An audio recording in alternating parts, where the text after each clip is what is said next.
चिंकी और उसकी मम्मा आज बिना कुछ खाए ही भूखे सो जाते हैं। एक बोरी अनाज चोरी ना की होती तो नया सुंदर घोंसला बनाते हैं और चिंकी का जंगल के सबसे बड़े स्कूल में एडमिशन भी हो जाता है। बेचारी नीलू थक हार के सूरीली के दुकान पर उसे उधार मांगने जाती है। सुबह चमत्कार होगा।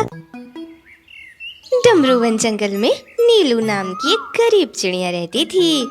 उसके पास बस एक टूटा फूटा घोंसला, मिट्टी का चूल्हा और एक छोटी सी बेटी चिंकी थी। चिंकी, हमें जल्दी घर पहुंचना होगा वरना हम इस तूफान में बुरी तरीके से फंस जाएंगे। मम्मा चिड़िया और चिंकी अनाज जुटाने गए थे और बारिश में फंस गए थे। वो तेजी से उड़कर अपने घोंसले में लौट रहे थे। सारे पंछी इस बरसात में अनाज ढूंढकर परेशान हो रहे होंगे और मुझे देखो, मैं यहाँ आराम फरमा रहा हूँ। Lalu ji, I am proud of you. अगर आपने एक बोरी अनाज चोरी ना की होती तो इस वक्त हम भी बारिश में कहीं भीग रहे होते। हाँ, सही कहा, लेकिन एक कप चाय मिल जाती अगर तो मजा आ जाता सुरीली। मम्मा चिड़िया और चिंकी पूरी तरह से भीग चुके थे। बेचारी मम्मा चिड़िया को बुखार भी आ गया था। मम्मा, आपको तो बुखार है, आप इतना काम क्यों करती हो? आपके अलावा मेरा इस दुनिया में कोई नहीं। अगर आपको कुछ हो गया तो? इतना कहकर चिंकी रोने लगती है। चिंकी बेटी, तुम रो मत, मुझे कुछ नहीं होगा। मैं पैसे कमाकर तुम्हें स्कूल भेजना चाहती हूँ। अपनी तरह अनपढ़ नहीं रखना चाहती, ताकि तुम्हें भी मेरी तरह ठेले पे काम ना करना पड़े। मम्मा चिड़िया लालू और सुरीली के चाय समोसे के ठेले पर काम किया करती थी। वो दोनों कम पगार में उससे बहुत ज्यादा काम निकलवाते थे। नीलू, वो सारे बर्तन भी धो दो, फिर रामलाल की दुकान से जाकर चीनी और चाय पत्ती ले आना। सुरीली, कल रात बारिश में भीगने की वजह से मुझे बुखार है। आज मुझसे ज्यादा काम नहीं हो पाएगा। मैडम के नखरे तो देखो, तू यहाँ काम करती है और तुझे उसके पैसे देती हूँ मैं। चाहे मैं तुझे जो काम कराऊं, मेरे पास बहाने मत बना। बेवकूफ नहीं हूँ मैं। चल काम कर या फिर कहीं और काम देख ले। मम्मा चिड़िया बुखार में ही सारे काम करती है। मम्मा, मम्मा, मुझे भूख लगी है। चिंकी बेटा, आज मैं अनाज नहीं ला पाई। ठेले पे पूरे दिन काम करने की वजह से मेरे पंखों में बहुत दर्द हो गया था। आज हमें भूखा ही सोना पड़ेगा। चिंकी और उसकी मम्मा आज बिना कुछ खाए ही भूखे सो जाते हैं। मम्मा चिड़िया बीमार होने के बावजूद भी दिन रात मेहनत करती। कभी लालू के होटल में काम करती तो कभी जंगल से लकड़ियां बिनकर बेचती। फिर भी उन्हें पेट भर खाना नसीब नहीं होता था। दोनों गरीब माँ और बेटी जैसे तैसे करके दिन काट रहे थे। आज आसमान में कितनी धूप है, मानो आग उगल रही है। मम्मा चिड़िया थकी हारी घर लौटी थी। तभी उसे उसकी झोपड़ी की छत पर एक छोटी सी चिड़िया बैठी दिखती है। वो घायल थी, उसके पंखों से खून बह रहा था। मम्मा, मम्मा, इसे बचा लो ना। देखो, इस छोटी चिड़िया को कितना दर्द हो रहा है। मम्मा चिड़िया ने प्यार से छोटी चिड़िया को उठाया, कांटा निकाला और थोड़े से जो अनाज थे उसे दे दिया। 1-2 दिन में छोटी चिड़िया धीरे धीरे ठीक हो गई। कुछ दिन बाद छोटी चिड़िया उड़ने लगी। जा छोटी चिड़िया, अब तू आजाद है बेटा। छोटी चिड़िया की आंखों में आंसू था। आप भी मेरी मम्मा जैसी ही हो। मैं आपका ये एहसान कभी नहीं भूलूंगी। कुछ हफ्तों के बाद जंगल में बहुत तेज बारिश होने लगती है। अब तो मम्मा चिड़िया ना काम करने जा पा रही थी, ना ही अनाज जुटाने।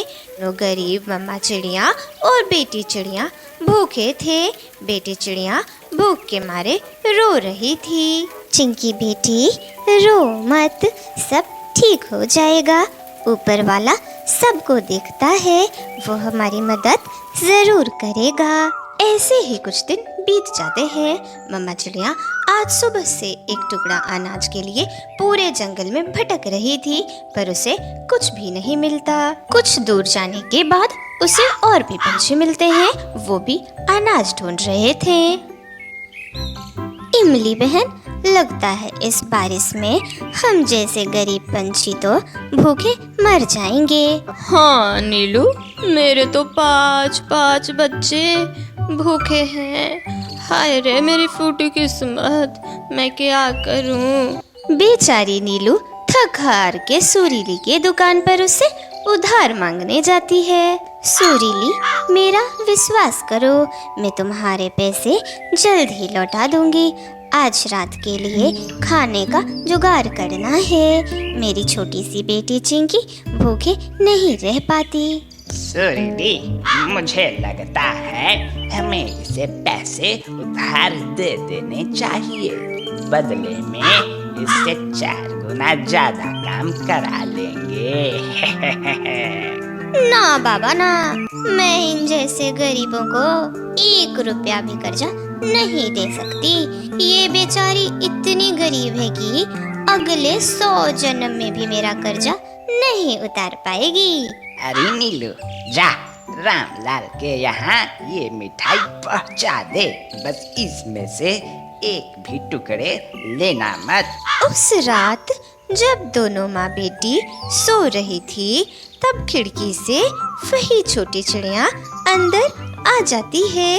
उसकी चोंच में एक छोटा सा बीज था। मेरी मम्मा जैसी चिड़िया, आप इसे आंगन में बो देना, सुबह चमत्कार होगा। मम्मा चिड़िया वो बीज बो देती है। अगले दिन सुबह उठकर जब वो देखती है तो जहाँ उसने वो बीज बोया था वहाँ एक सुनहरी पौधा उग आया था, जिसमें सोने के फल चमक रहे थे। अरे ये तो जादुई पेड़ है। मम्मा चिड़िया, अब जंगल में हमें कोई गरीब कहकर ताने नहीं सुनाएगा। अब हमें अपने सारे सपने पूरे कर पाएंगे। भगवान ने हमारी सुन ली, आपने सही कहा था। डमरू वन में ये चर्चा आग के जैसी फैल गई। सभी पंछी उसे देखने आने लगे कि गरीब चिड़िया के जमीन पर रातों रात सोने का फल देने वाला एक पेड़ कैसे उग आया। मम्मा चिड़िया उन फलों को बेच देती है और गरीब माँ बेटी का घर का खर्चा चल पड़ता है। धीरे धीरे वो अपना नया सुंदर घोंसला बनाते हैं और चिंकी का जंगल के सबसे बड़े स्कूल में एडमिशन भी हो जाता है। हाय रे मेरी फूटी किस्मत। अरे लालू जी, 1 बोरी अनाज ही चोरी करके क्यों लाए थे? अब इतनी बारिश में मैं क्या करूं, क्या खाऊं? भूखे मेरे प्राण निकल जाएंगे। अब तुम ही बताओ लालू, मैं क्या करूं? अरे सुरीली, तुमने सुना नहीं, उस गरीब नीलू के जमीन पर सोने का फल देने वाला पेड़ उग आया है। बेचारी भोली भाली है, जाकर उसी से मदद मांगो, शायद हमारी मदद कर दे। सुरीली, मैं इन सोने के फलों को बेचकर जंगल के सभी पंछियों की मदद करूंगी, सबके घर अनाज पहुंचाऊंगी। मम्मा चिड़िया ने उन सोने के फलों का कभी लालच नहीं किया। उसने बारिश में जंगल के सभी पंछियों की बहुत मदद की। सच्चे दिल से किया गया मदद हमेशा लौट कर आता है। फिर वो आसमान में उड़ गई, सूरज की किरणों में चमकती हुई, जैसे स्वर्ग की ओर जा रही हो। मम्मा मम्मा, मैं मुझे देखने वाले इंसानी साथियों से कुछ कहना चाहती हूँ। साथियों, तुम भी अच्छे आदमी बनना, सबकी मदद करना, फिर देखना भगवान तुम्हारी मदद जरूर करेगा। बाय बाय दोस्तों, अपना ख्याल रखना। और ऐसी मजेदार वीडियो के लिए हमारे चैनल को सब्सक्राइब करें और हमारे वीडियो को लाइक एंड शेयर करें और कमेंट में जरूर बताएं कि आपको इस कहानी से क्या सीख मिली।